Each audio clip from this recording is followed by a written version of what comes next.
tuvieron hace años problemas con la ley precisamente por eso. Hubo muchos escándalos entre ellos porque había muchos casos de inmoralidad. El Señor detesta las obras de los nicolaitas, detesta las obras de aquellos que se dicen llamar cristianos o religiosos y son realmente inmorales. ¿Sabes que la otra carta decía más o menos así en uno de los párrafos? Decía, era un testimonio que decía, yo he comprobado que el amor de Dios sana también la enfermedad mental. Dice, en una ocasión que estaba viviendo con mi esposa, así dice, en una ocasión que estaba viviendo con mi esposa, fuimos a visitar un hospital para enfermos mentales, y menciona este lugar y el hospital también. Dice, y mi esposa se acostó con uno de los más jóvenes que estaba enfermo mental e hizo el amor, y este joven recibió a Cristo y el bautismo del Espíritu Santo y sanó. ¿Sí? ¿Qué es esto? Esto es del diablo, hermanos. Esto es algo que Dios aborrece y detesta. ¿Sabes una cosa? La iglesia de Éfeso sabía reconocer la buena doctrina de la mala doctrina. Pero lo que la iglesia de Éfeso había perdido era su primer amor, su primer compromiso por el Señor. Tú puedes discernir entre la doctrina correcta y la doctrina mala, pero si tú has perdido tu primer amor, has perdido mucho. Y el Señor te dice, arrepiéntete y haz las primeras obras de amor. La segunda iglesia que menciona es la iglesia de Esmirna. Dice así, escribe al ángel de la iglesia en Esmirna, el primero y el postrero, el que estuvo muerto y vivió. Dice eso. Fíjate bien cómo se describe el Señor Jesucristo, como el primero y el postrero, como el que estuvo muerto y ¿qué más? Y resucitó. Fíjate bien la descripción, porque cada una de las descripciones va de acuerdo al mensaje de esa iglesia. Yo conozco tus obras y tu tribulación y tu pobreza. Y entre paréntesis, ¿qué dice? Pero tú eres rico. ¿Sabes una cosa? Esmirna era un puerto, el puerto más seguro de Asia. Tenía una economía floreciente, pero era abrumadoramente pagana. Esmirna era una ciudad muy pagana, y ahí estaba la iglesia del Señor Jesucristo en Esmirna. ¿Sabes una cosa? Aunque era una ciudad floreciente, los cristianos no tenían mucha oportunidad de destacar en Esmirna, y los cristianos eran pobres económicamente, pero espiritualmente, ¿cómo eran? Eran ricos. Dice, y la blasfemia de los que se dicen ser judíos y no lo son, sino son ¿qué? Sinagoga de Satanás. Es decir, había unos judíos ahí incrédulos que estaban en contra de los cristianos, que perseguían a los cristianos, que ellos decían ser sinagoga o se decían ser judíos. Dice, pero no son judíos, son sinagoga ¿de quién? De Satanás. No temas en nada lo que vas a padecer. He aquí, el diablo echará a alguno de vosotros en la cárcel para que seáis probados y tendréis tribulación por 10 días. Sé fiel hasta la muerte y yo te daré ¿qué? La corona de la vida. ¿Te acuerdas cómo se presenta el Señor Jesucristo? El que estuvo muerto y vivió. Le estaba diciendo, no temas lo que vas a padecer. Satanás había pedido permiso de echar a algunos de ellos en la cárcel por 10 días. Pero ve el amor del Señor Jesucristo. Allí en el cielo parece como que todavía Satanás pide permiso para zarandear a alguien. Pero allí en el cielo hay un abogado que está a tu favor. Y sabes, es algo que te puede llenar de tanto valor y de tanto ánimo cuando tú ves el mensaje a Esmirna. Porque el Señor le está diciendo, mira, yo estaba en el cielo y oí que Satanás va a echar a algunos de ustedes en la cárcel por 10 días. Y le está dando instrucciones. No, le está revelando. ¿Sabes qué? El Señor revela. El Señor le reveló a Pedro, Pedro, Satanás ha pedido permiso para zarandearte como se zarandea el trigo.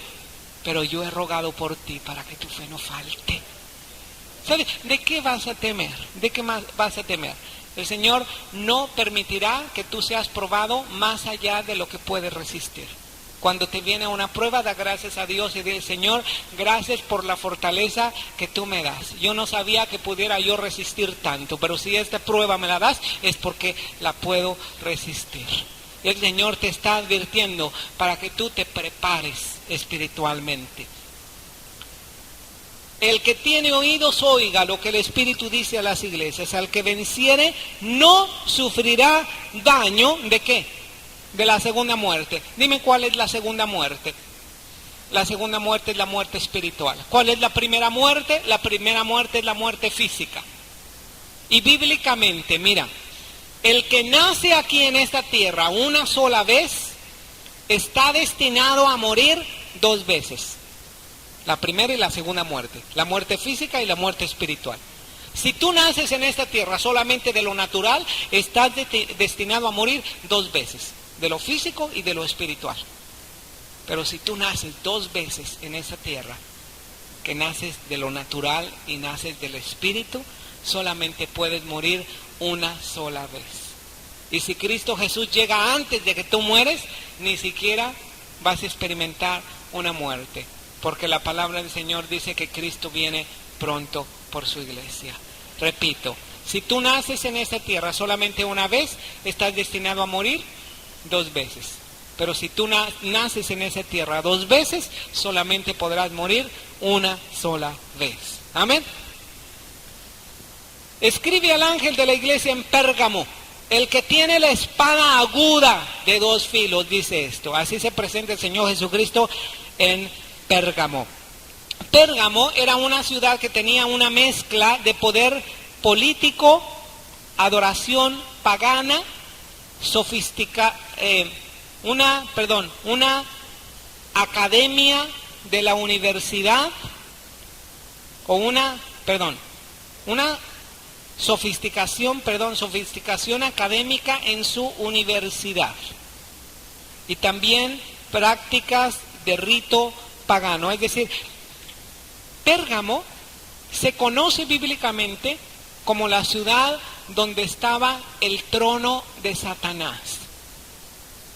Espiritualmente hablando, Pérgamo era una ciudad donde había mucha actividad demoníaca. Yo conozco tus obras y dónde moras. ¿Dónde está quién? Donde está el trono de Satanás. Pero retienes mi nombre y no has negado mi fe, ni aun en los días en que Antipas, mi testigo fiel, fue muerto entre vosotros, donde mora ¿quién? Satanás. Mira, ahí tenían ritos satánicos y ritos paganos tan fuertes que cualquier testigo del Señor Jesucristo que iba ahí era perseguido atrozmente. Y cualquier cristiano pudiera decir, bueno, hermanos, es que esta ciudad es muy idólatra, o esta ciudad es muy cerrada al evangelio. Mira, esta ciudad de Pérgamo era donde moraba Satanás, y sin embargo la iglesia de Pérgamo no había negado el nombre del Señor Jesucristo. Se había mantenido fiel, a pesar de que había tanta persecución ahí en Pérgamo. En Pérgamo existió un hombre que se llamó Antipas, un mártir del Señor Jesucristo. ¿Sabes lo que le hicieron a Antipas ahí en la ciudad de Pérgamo? Ellos construyeron un toro de bronce y metieron a Antipas adentro de este toro hueco de bronce. ¿Y sabes lo que hicieron a este hombre Antipas? Lo hornearon. lo asaron, le prendieron fuego a este toro, pero Antipas fue un testigo fiel. Pero tengo unas pocas cosas contra ti, que tienes ahí a los que retienen la doctrina de Balaam. Mira en qué consistía la doctrina de Balaam, que enseñaba a Balac a poner tropiezo ante los hijos de Israel, a comer de cosas sacrificadas a los ídolos y a cometer fornicación. ¿Quién fue Balaam? ¿Quién fue Balaam? Balaam fue en su principio, fue un profeta de Dios. Él vivía en los terrenos de los moabitas. Los moabitas tenían conocimiento de Dios y del pueblo de Israel. Y Balaam era un profeta.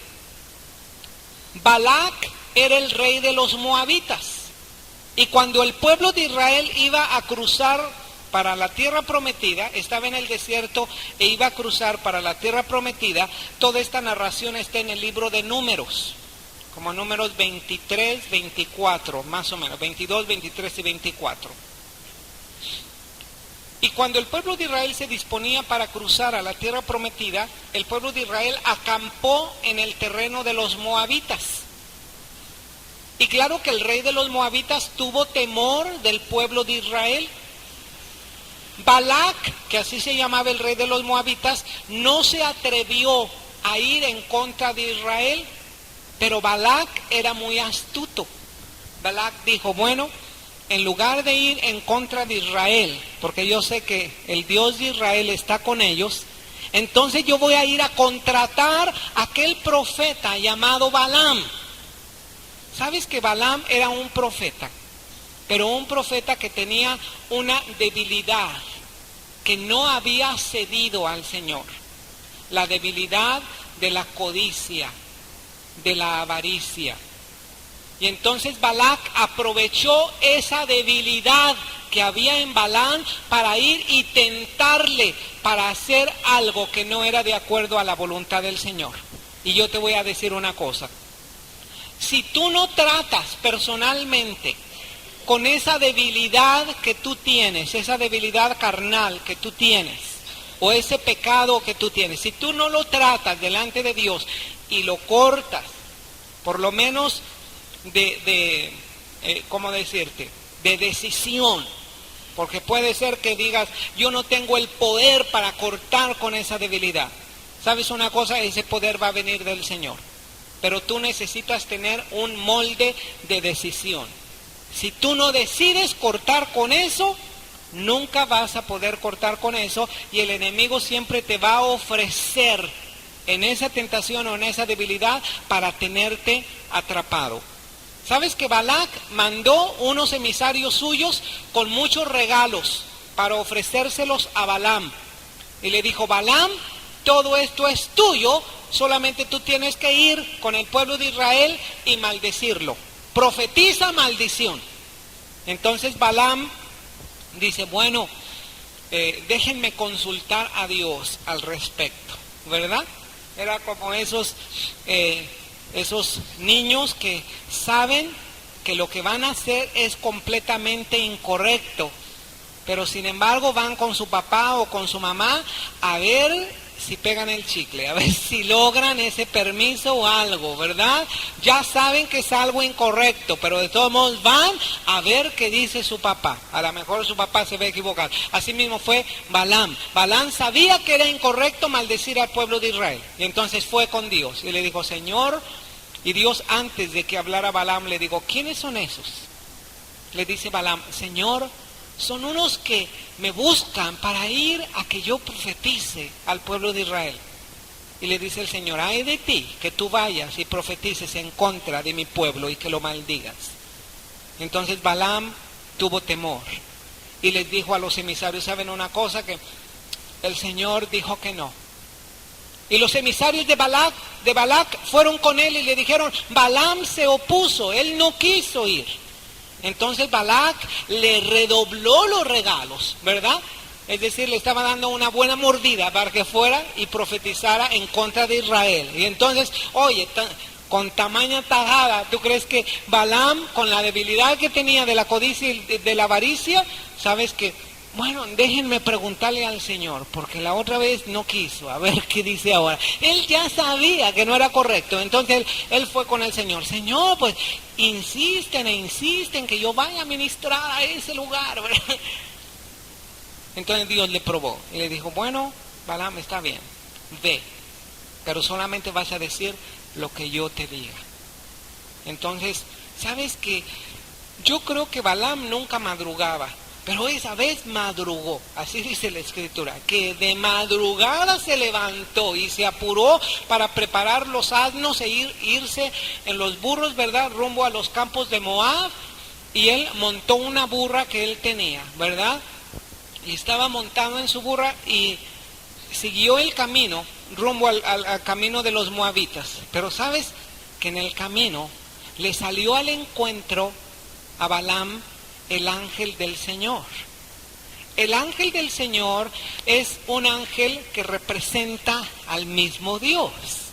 El ángel del Señor, cuando viene en el Antiguo Testamento, algunos teólogos piensan que es el mismo Señor Jesucristo, y en lo particular yo pienso así. Cuando hablan del ángel del Señor en el Antiguo Testamento, está hablando del mismo Señor Jesucristo. Y el ángel del Señor tenía su espada desenvainada para que cuando pasara Balaam con su burra, hasta ahí iba a llegar. Pero ¿sabes? Esta burra fue más espiritual que Balaam, porque la burra vio al ángel y el burro de Balaam no lo vio.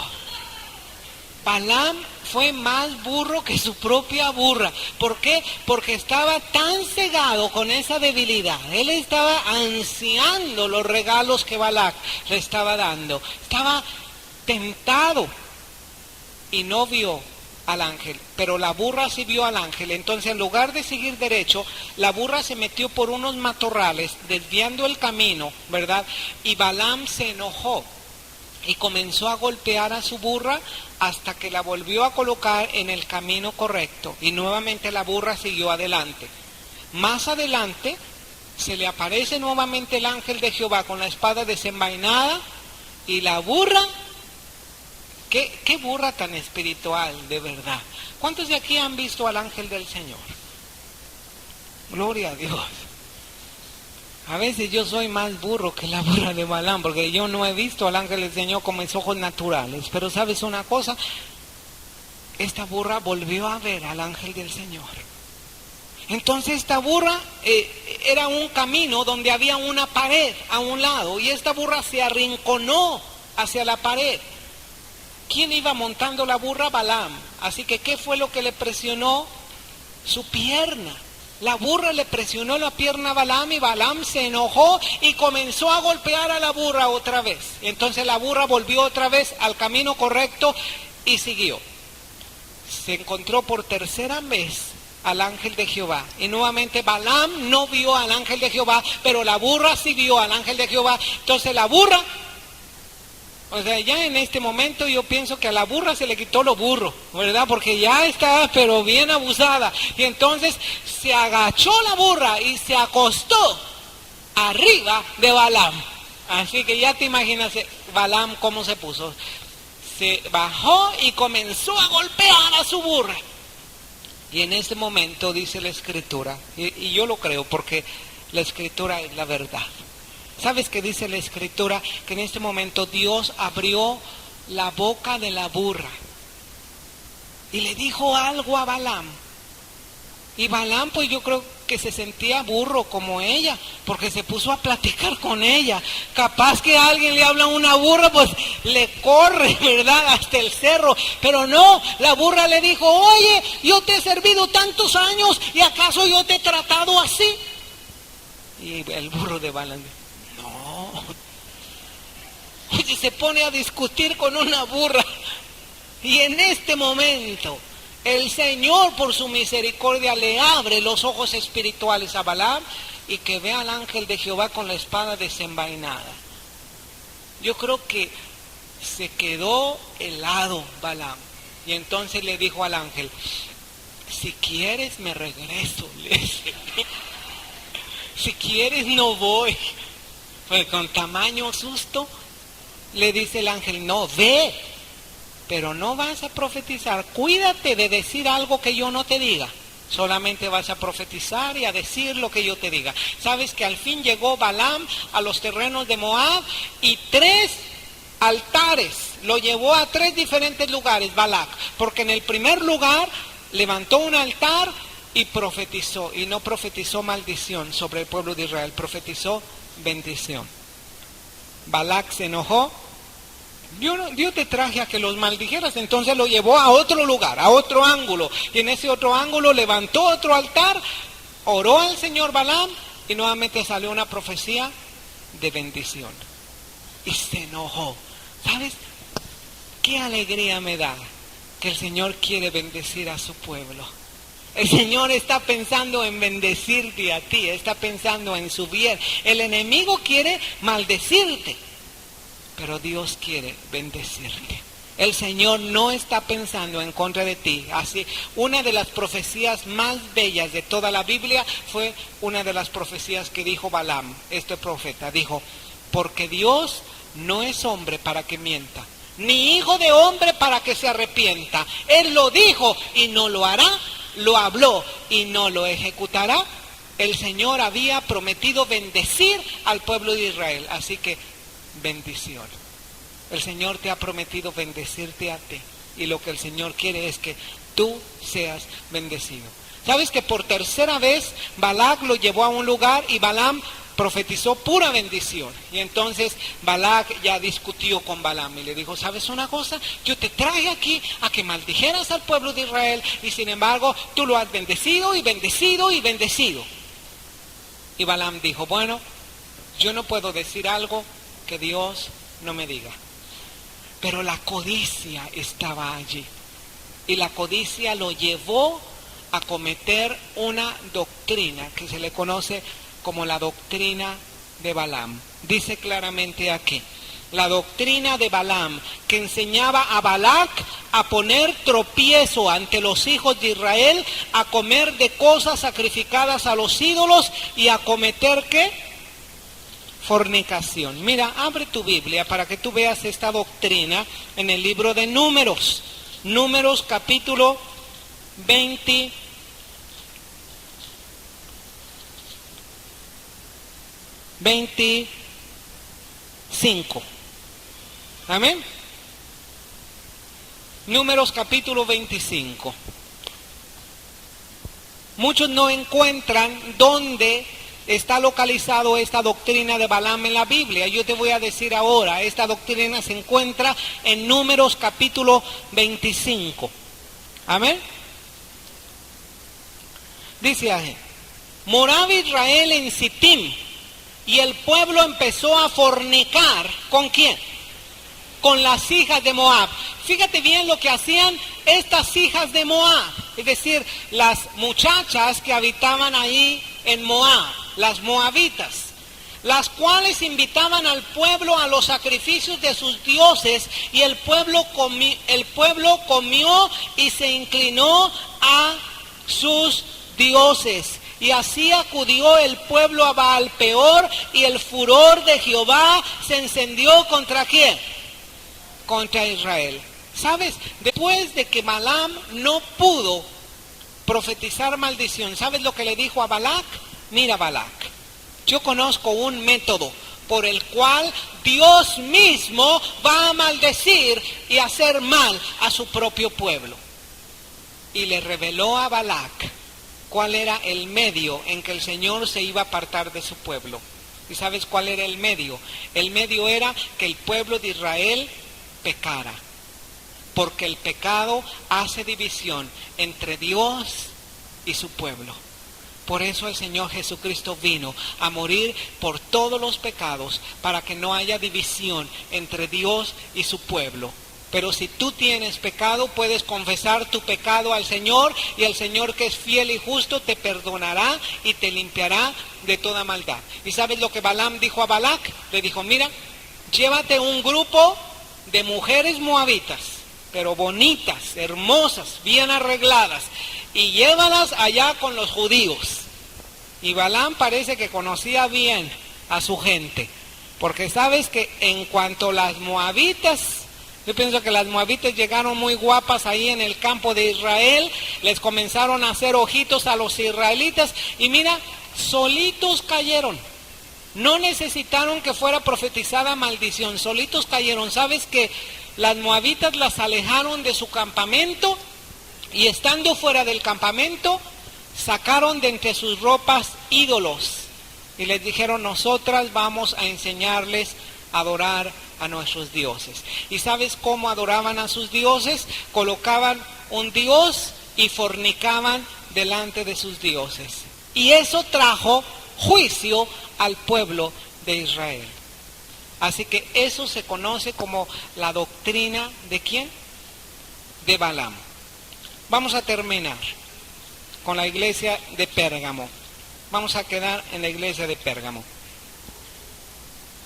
Dice así, versículo 15.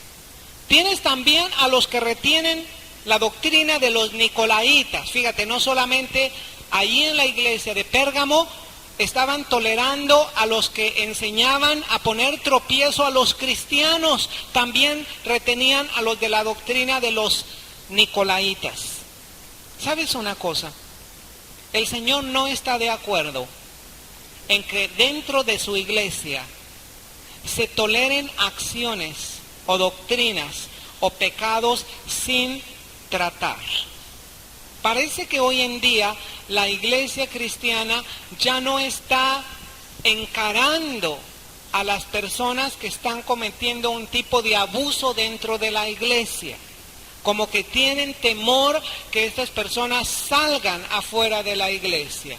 Pero la palabra del Señor dice claramente que cuando se está cometiendo un abuso, ya sea una persona o un grupo, tienes tú que ir con ellos y encarar aquello que están haciendo. Dice así, versículo 16, esto es serio. Por tanto, ¿qué más? Arrepiéntete, pues si no vendré a ti pronto y pelearé contra ellos con la ¿qué? Con la espada de mi boca. ¿Cuál es la espada de su boca? La palabra de Dios. Dice, ¿quieres conocer que algo es correcto y que algo no es, que es incorrecto? Vea la palabra del Señor. La palabra del Señor te va a enseñar lo que es correcto y lo que es incorrecto. Y si dicen que algo no es incorrecto, entonces vamos a la palabra del Señor. Y si la palabra del Señor dice que es incorrecto, es incorrecto. Si la palabra del Señor dice que es correcto, entonces es correcto. El que tiene oído, oiga lo que el Espíritu dice a las iglesias. Al que venciere, daré a comer del maná escondido y le daré una piedrecita blanca. En la piedrecita escrito un nombre nuevo, el cual ninguno conoce, sino aquel que lo recibe. Aquí está hablando de una piedrecita blanca que se daba a aquellos deportistas de aquel tiempo de San Juan. Los que corrían en las carreras y ganaban una carrera, sabes que le daban una piedrecita blanca con su nombre inscrito. Este es como hoy en día dan una medalla de oro, ¿verdad? Este era como el primer lugar. En aquel tiempo daban una piedrecita blanca con un nombre escrito. Es el cual ninguno conoce sino aquel que lo recibe. ¿Sabes qué quiere decir esto? Que el Señor te ha dado vida y vida en abundancia. Porque el que está en Cristo es nueva criatura. He aquí todas las cosas viejas pasaron, y aquí todas son hechas nuevas. ¿Te has fijado que cada una de estas promesas son solamente para aquel que venciere? Al que venciere, dijo a Éfeso, yo haré esto con él. Al que venciere, dijo a Esmirna, al que... Por la ofrenda, en este momento, ahora quiero pedir un favor a alguien que en la recepción nos traiga el pintarrón. Creo que ahí están los marcadores, el borrador también. Padre Celestial, te damos gracias con todo nuestro ser, con todo nuestro corazón, porque tú eres el Rey y el Señor del universo. Y nosotros lo proclamamos, Señor, pero proclamamos que también, así como somos parte del mismo universo creado por ti, nosotros te proclamamos que eres nuestro Rey y nuestro Señor. Y en esta tarde te pedimos una revelación especial para entender y comprender tu palabra, que sea de una manera sencilla, fresca, viva, nueva, aplicable, Señor, a las experiencias que tenemos en el mundo el día de hoy. Que en ninguna manera, Señor, nos deje un sentimiento de angustia, ni de miedo, ni de temor. Que por el contrario nos deje el sentimiento que tú has propuesto dejarnos, Señor. Un sentimiento de victoria, de fe, de esperanza, de dominio, de responsabilidad de extender tu reino en la tierra, en el nombre de Jesús. Amén. Puede tomar asiento, por favor.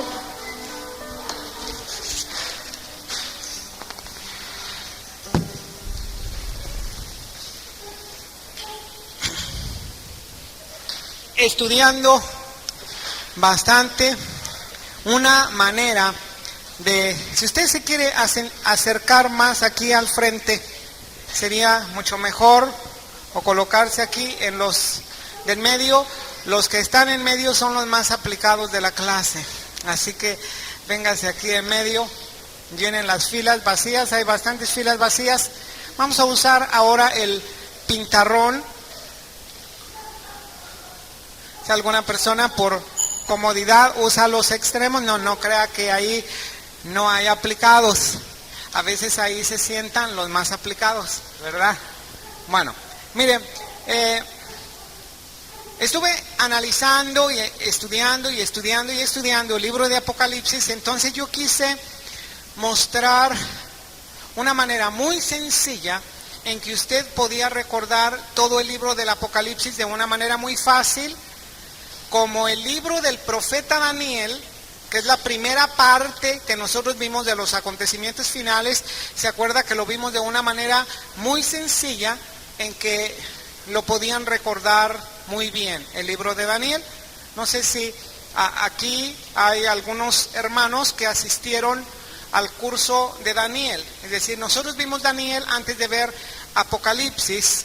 Estamos entrando en el libro de Apocalipsis, pero yo quiero entrar viéndolo en una manera tan sencillo que usted lo pueda recordar todo, retener lo más que usted pueda y entender los principios espirituales que vienen en el libro de Apocalipsis. Mire, el libro de Daniel contiene ¿cuántos capítulos?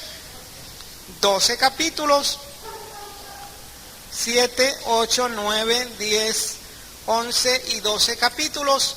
A cada capítulo nosotros le pusimos un título para saber de qué se trataba todo el capítulo. Cuando nosotros ponemos el título, nos acordamos de todo el capítulo e instantáneamente nos acordamos de los principios espirituales de ese capítulo, ¿verdad? Por ejemplo, el capítulo 1 se titula Llevados cautivos. Ya ve que aquí tenemos gente bien aplicada, amén, llevados cautivos. Y luego, capítulo número 2, me está fallando, a ver. Capítulo número 2 se titula La gran imagen, ¿verdad? El sueño de Nabucodonosor de una gran imagen de muchos materiales y que cada uno representa reinos del hombre, y de repente llega una roca que pulveriza toda esa imagen, y esa roca es el reino de Dios, ¿verdad? Y luego en el capítulo 3, rescatados o salvos del horno de fuego. Capítulo número 4, otro sueño y locura. ¿De quién? De Nabucodonosor. Él soñó, tuvo un sueño de un árbol que era cortado y le dijo: ay de ti si no te arrepientes, si no dejas tu orgullo y no dejas que el Señor domine en tu vida. ¿Sabes una cosa? Él solamente estuvo bien como un año, y después de este año volvió nuevamente a sentirse muy orgulloso Y él fue desgajado, él fue roto y se convirtió como en una bestia. Se volvió loco 7 años hasta que no reconoció que el Señor es el que le había dado su reino. El capítulo número 5 se titula La escritura en la pared. Y se trata del nieto de Nabucodonosor, que cuando estaba reinando con la misma actitud orgullosa, él hizo una fiesta a 1000 de sus príncipes, mandó traer los vasos sagrados, es decir, los que estaban en el templo de Jerusalén, y comenzaron a beber delante de todos sus dioses, y en este momento apareció una mano en lo encalado de la pared que escribió una escritura extraña. Nadie la entendió, solamente Daniel la interpretó, y era Mene, Mene, Tekel, Uparsin, que quiere decir: Dios ha medido, contado, pesado, puesto en balanza, ha sido hallado falto de peso, y por lo tanto tu reino ha sido dado a los medos y a los persas. Aquí terminó el reino de Media y siguió el reino de Media y de Persia. El capítulo número 6 se titula Daniel en el foso de los leones. Daniel fue probado en su fe, ¿verdad? Porque los enemigos de Daniel hicieron que el rey pusiera un edicto que todo aquel que en el espacio de 30 días orara a algún otro dios que no fuera el de Media y de Persia, que fuera arrojado al foso de los leones. Daniel, como hijo de Dios, como judío, como del pueblo de Israel, él oraba 3 veces al día. Una a las 9 de la mañana, otra a las 12 del día, otras a las 3 de la tarde, y él continuó orando aún enfrente de todo el pueblo. Daniel fue arrojado al foso de los leones, pero los leones no lo tragaron. Pasó toda la noche durmiendo, ¿verdad? Yo creo que sí salió oliendo a león, pero sin ningún rasguño. Luego, capítulo 7 se titula La visión de las 4 bestias. Esta, del capítulo 7 en adelante, son puras visiones que tiene Daniel, y son visiones desde el tiempo del reino de Babilonia hasta los últimos días. Por eso, para estudiar el libro del Apocalipsis, es necesario estudiar primero el libro de Daniel, así como lo hemos venido haciendo. En la visión de las 4 bestias, Daniel primero vio un león con alas de águila. Luego vio un leopardo con 4 cabezas y 4 alas. Después del león vio un oso levantado de un costado más que del otro, con 3 costillas en su hocico.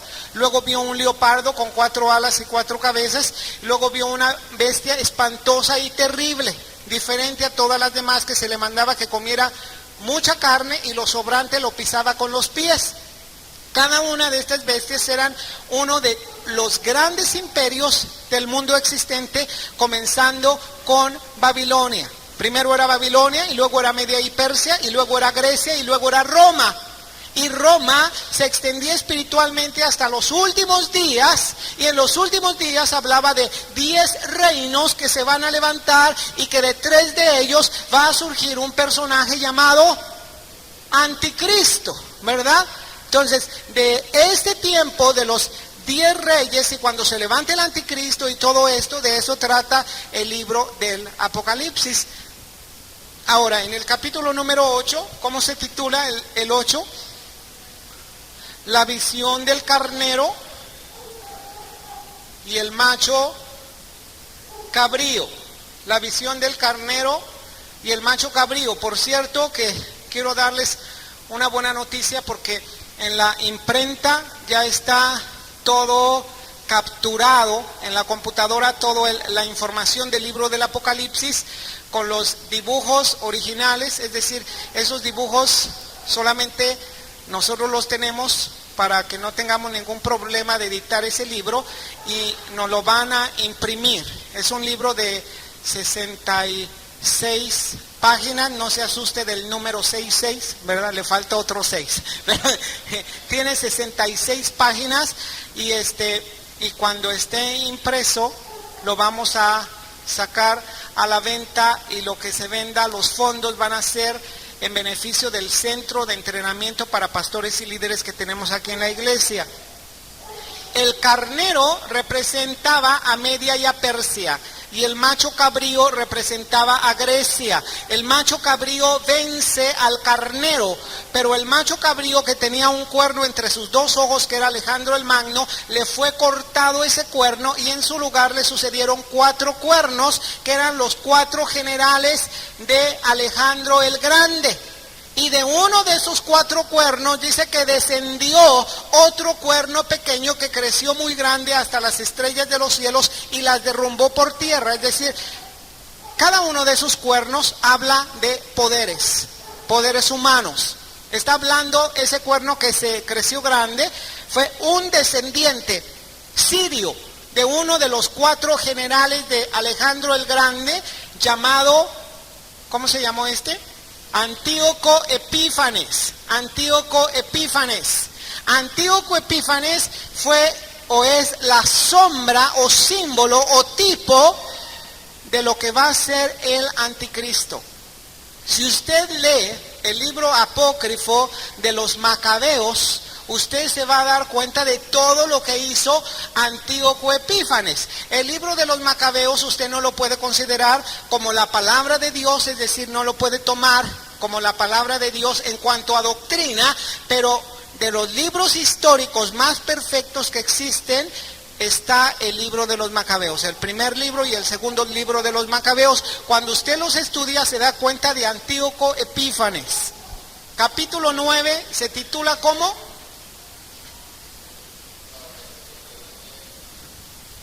Nosotros le pusimos un título especial, era la visión de las 70 semanas de años.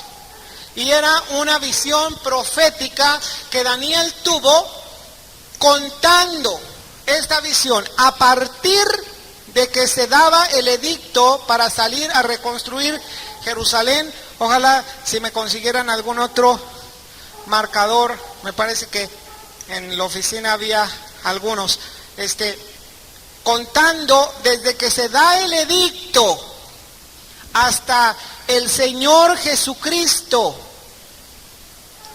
Perfectamente se cumplió la profecía, así como Daniel había profetizado, se dio el edicto y en los años que se iban a cumplir, exactamente, gracias hermano, exactamente en ese tiempo,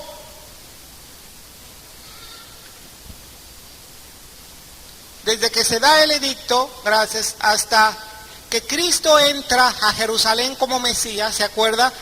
Cuando todos ondean las palmas y dicen bendito el que viene en nombre del Señor, se cumplen exactamente 69 semanas de años proféticos.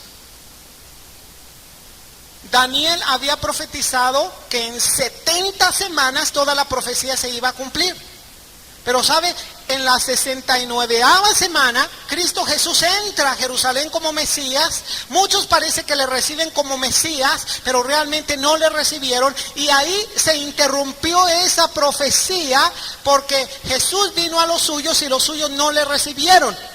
El pueblo gentil, es decir, todos aquellos que no somos judíos de sangre, de nacimiento, por familia, que no somos judíos, entramos en el plan de salvación que se llama tiempo de gracia o época de la iglesia. Todavía estamos en el tiempo de gracia y se está acabando el tiempo de gracia. Cuando se termina el tiempo de gracia, comienza la última semana profética para complementar las 70 semanas de años. Es decir, una semana de años son 7 años. Porque la palabra semana en hebreo es una palabra que se dice Shabua y significa un periodo de 7. Principalmente aquí en la Biblia eran 7 años.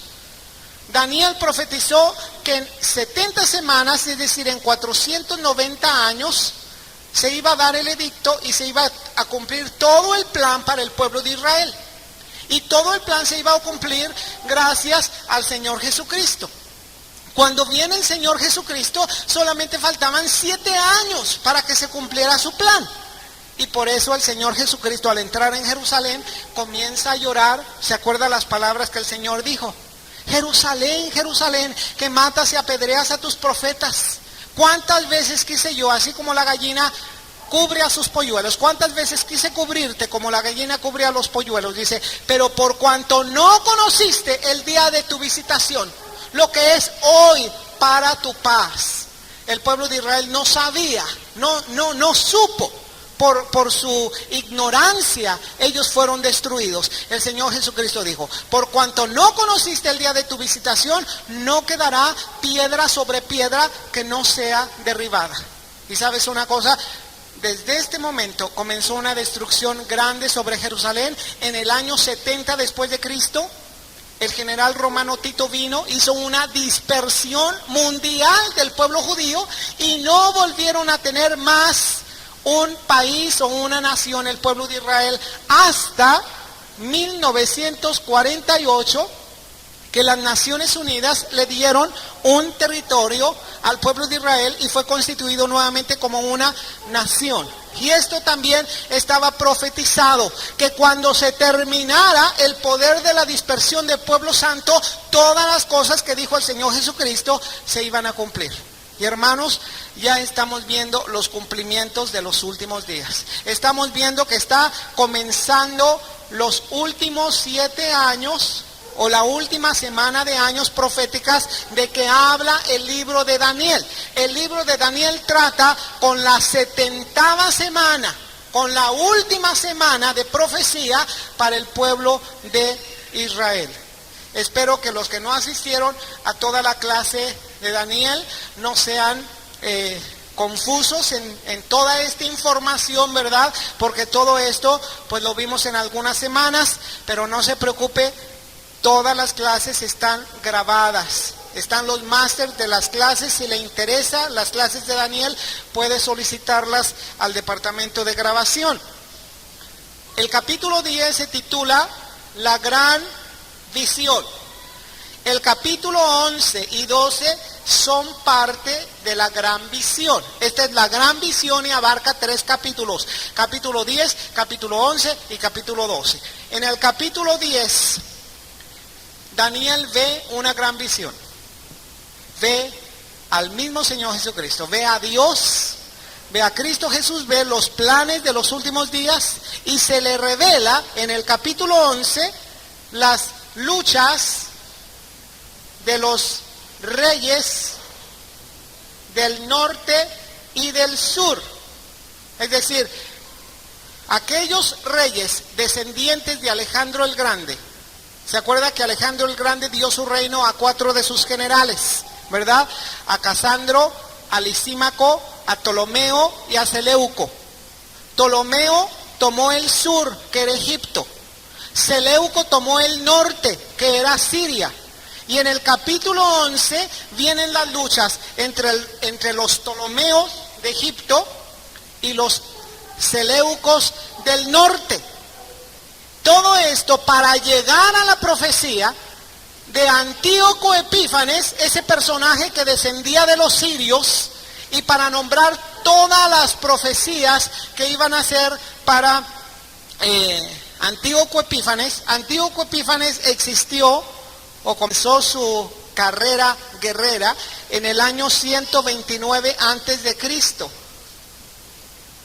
Daniel tuvo esta profecía en el año 500, ¿qué serían? 550 antes de Cristo. Y Antíoco Epífanes vino a cumplir su profecía en el año 129. Pero el mismo Daniel, cuando está hablando en el capítulo 11 de Antíoco Epífanes, brinca un tiempo muy grande en la profecía y después de hablar de Antíoco Epífanes pasa inmediatamente a hablar del anticristo. Es decir, Antíoco Epífanes fue la sombra del anticristo. Si usted quiere conocer más acerca de Antíoco Epífanes, le repito, lea por favor del capítulo 1 al capítulo 6 del primer libro de los Macabeos y usted puede ver todo lo que hizo Antíoco Epífanes. Y le voy a decir, lo que hizo Antíoco Epífanes es solamente una sombra, una caricatura o un remedo, por así decirlo, de lo que va a ser el anticristo en los últimos días. Y estamos preparándonos para entrar en ese tiempo. Ahora, no se asuste porque los creyentes tenemos una esperanza muy grande. Cuando termine la época de los gentiles, antes de comenzar la última semana, es cuando viene el rapto de la iglesia, el arrebatamiento de la iglesia. Realmente no vamos a pasar por esta última semana, pero a nosotros, la iglesia del Señor Jesucristo, nos toca vivir los momentos más emocionantes y más grandes de toda la historia humana, porque vamos a ver un gran avivamiento del Espíritu Santo como lo está habiendo en estos últimos días. Nunca antes, hablando mundialmente, porque sí hubo avivamientos en diferentes épocas, en diferentes lugares, pero nunca de una manera mundial ha habido un avivamiento tan grande como actualmente está habiendo este avivamiento del Espíritu Santo. Es decir, que mucha gente se está abriendo al conocimiento de Dios, al conocimiento del Señor Jesucristo, y mucha gente se está dando cuenta que no hay otra solución en el mundo y la única solución se llama Jesucristo. Dice, Señor, yo quiero de ti y yo quiero ser parte de tu plan. ¿Cuántos de aquí quieren ser parte del plan del Señor Jesucristo? Amén. El capítulo 12 se titula Los tiempos del fin. Y habla acerca de los tiempos finales, y Daniel profetiza de una manera muy especial algo que vemos con toda claridad, porque Daniel dijo que en los últimos días la ciencia se aumentaría. Y dijo también, muchos correrán de aquí para allá y la ciencia se aumentará. ¿Y sabe lo que está pasando en estos últimos días? No tengo que convencerlo de esto, porque en los últimos 50 años, dígame sí o no, con respecto a que la ciencia ha aumentado o no ha aumentado. La ciencia ha aumentado de tal manera que cada día hay nuevos avances. En el área de computación, los que estaban en esa área el año pasado, tienen que cambiar sus métodos ahora en este año, porque este año han descubierto otras cosas en la computación y en la medicina y en todos los campos. Esto es parte del cumplimiento de una profecía de hace muchos siglos, la profecía de Daniel. Amén. Ahora, en la profecía de Daniel solamente se tocó un poquito acerca de los tiempos finales, acerca de estos últimos tiempos, y se tocó muy poquito y muy brevemente, porque cuando Daniel preguntó al ángel y le dijo, dime, ¿cuándo van a hacer todas estas cosas? Explícame más acerca de los últimos días. Y el ángel le dijo, anda Daniel, estas cosas están cerradas y están selladas para el tiempo del fin. Y fue cuando le dijo, muchos correrán de aquí para allá y la ciencia se aumentará. ¿Sabe que la profecía de los tiempos finales no era detallada y no era abierta hasta que alguien entró al cielo y tomó de manos de Dios Padre, de acuerdo al libro del Apocalipsis? En el capítulo 5 de Apocalipsis dice que estaba el trono de Dios. El Padre estaba sentado en el trono y había en la mano derecha del Padre un rollo, un libro, escrito por dentro y por fuera de todas las revelaciones de los tiempos finales. Y Juan comenzó a llorar mucho porque dice que no había nadie digno, ni en los cielos, ni en la tierra, ni debajo de la tierra.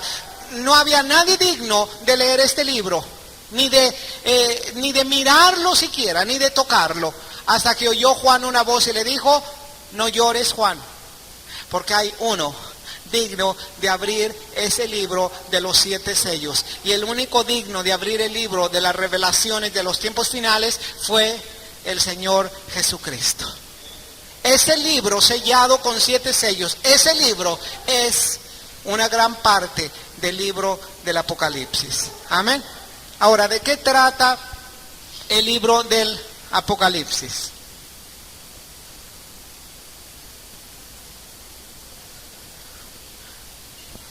De la revelación de Jesucristo dada a su ángel, y su ángel se la transmitió a Juan el apóstol para que Juan el apóstol la escribiera a la iglesia del Señor Jesucristo.